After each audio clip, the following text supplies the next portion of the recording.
Hello everyone, সকলকে আমার চ্যানেলে আবারও নতুন করে অনেক অনেক ওয়েলকাম। তো দিনটা ছিল লক্ষ্মী পুজোর পরের দিন। আমার শরীরটা রাত থেকেই খুব খারাপ করছিল। তো যাই হোক, তোমরা ডেলিভারি ব্লগে দেখেছো, এখন সেখানে আমি বলেছি। বাট সেই দিন সকাল থেকে কী কী হচ্ছিলো সেটা তোমাদের সাথে শেয়ার করা হয়নি, তাই ছোটো ছোটো ক্লিপ নিয়ে রেখেছিলাম যেগুলো তোমাদের সাথে এখন শেয়ার করছি। সকালবেলা উঠেই প্রচণ্ড কষ্ট হচ্ছিলো, তাই একটু ফ্রেশ হয়ে এই যে খাবার খেলাম। এখানে আমার মাম্মামও ছিল, তো দেখেছো যে আমার মাম্মামও ছিল। তো আমার পা হাত প্রচণ্ড ফুলে গেছিলো, তাই মাম্মাম একটু তেল মালিশ করে দিয়েছিল। তারপরে যে পরপর খাবার আমাকে দিতেই থাকছিল। বাড়িতে একজন বড় মা, ঠাকুমা, কাকিমা, জেঠিমা যেই থাকুক না কেন, তাদের কাছে থাকলে না এই খাবারগুলো সারাক্ষণ মুখের সামনে পাওয়া যায়। মিষ্টি, ফল, শসা, তারপরে মুড়ি, সমস্ত কিছু। তারপরে ভাতও রান্না করে দিয়েছিল, শাক তরকারি সমস্ত কিছু দিয়ে। আর আজকে কুমড়ো ফুলের বড়া বানিয়েছিল। তো যাই হোক, আমার শরীরটা তার মধ্যে ভীষণই খারাপ করছিল। বাট আমি ভাবছিলাম যে নর্মালি এই টাইমে তো এরকম হয়, সেই জন্যে এরকম হচ্ছে।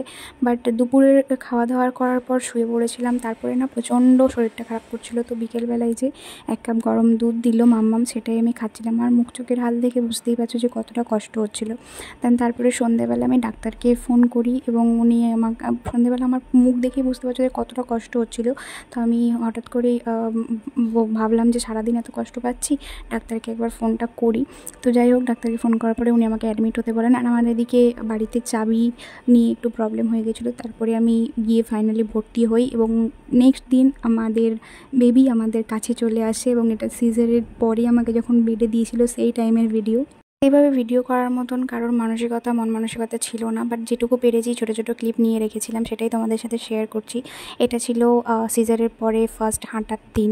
তো সিজার যেদিন হয়, আমার দুপুরে সিজার হয়েছে এবং আমি রাত্রেবেলায় আমাকে ডক্টর বলেন পাশ ফিরে শুতে। এবং আমি কষ্টসৃষ্ট করে রাত্রেই আমি পাশ ফিরেছিলাম। আর সকালে আমি হেঁটেছি এবং কোনো রকম সাপোর্ট ছাড়াই। আয়ামাসিরা অনেক হেল্প করেছে, সাপোর্ট করতে গেছিলো। বাট আমি বললাম যে না, আমি নিজে করব। তো আমি সেই টাইমের ভিডিও করে রাখলে বেশ ভালো হতো। বাট আমি নিজেই অনেকটা একটু ধরতে হয়েছে বেড থেকে নামার সময়, বাট নিজে হেঁটেছি, নিজে সমস্ত কিছু করেছি পরের দিন সকালেই। অ্যান্ড এটা ছিল যেদিন বাড়ি আসবো সেদিন সকালে উঠে এই যে ফ্রেশ হয়ে আমি বাড়ি চলে আসছি। আমি আমাদের পুচকুকে নিয়ে বাড়ি আসছিলাম, এই যে সমস্ত জিনিসপত্র নিয়ে গাড়িতে আমরা আসছিলাম। আর মা পুচকুকে নিয়ে সামনে বসেছিল। তো যাই হোক, বাড়িতে আসার সময়ই দেখলাম যে বাড়িতে ঢুকেই মাম্মাম শাঁখ বাজিয়ে আমার পুচকুকে ওয়েলকাম করেছে। সেভাবে আমরা ওয়েলকাম করতে পারিনি।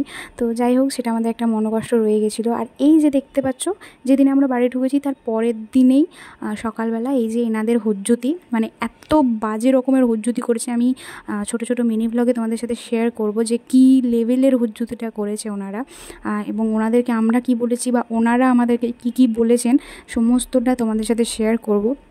ওনারা এত বাজে বিহেভ করেছেন না, মানে কি বলবো। তোমরা আমার ইউটিউব চ্যানেলে একটু খুঁজলে পাবে যে এর আগেও ওনারা 2-3 বার এসেছেন আমার বাবু পেটে থাকায়, আমার বেবি পেটে থাকাতেই ওনারা 2-3 বার এসেছেন এবং এসে ওনারা অনেক রকমভাবে আমাদেরকে হুজ্জতি করে গেছেন। বাট এখন এসে যেটা করেছেন সেটা তো বলার বাইরে। তো যাই হোক, সব তোমাদের সাথে শেয়ার করব। তার আগে বলি, এই যে বাড়ি আনার পরে আমার বেবি আরও একটু অসুস্থ হয়ে পড়ে এবং ওর জন্ডিস দেখা দেয়।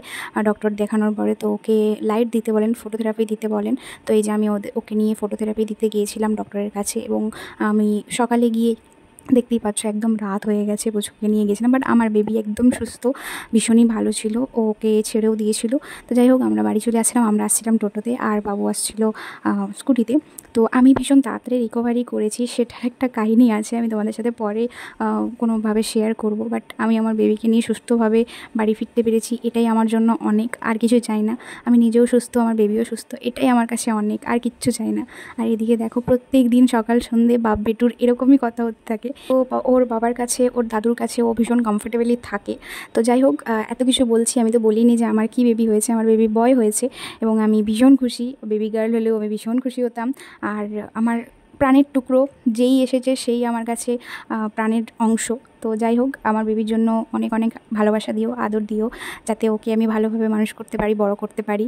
আর আমার চ্যানেলটাকে প্লিজ লাইক অ্যান্ড সাবস্ক্রাইব করে দিও ভালো লাগলে। আর একটু কমেন্ট করে জানিও যে কেমন লাগলো। আর একটু ব্লেসিংস দিও আমাদের জন্য, যাতে আমার বেবিটা সুস্থ স্বাভাবিক থাকে। তো আজকের মতন এখানেই, বাই বাই।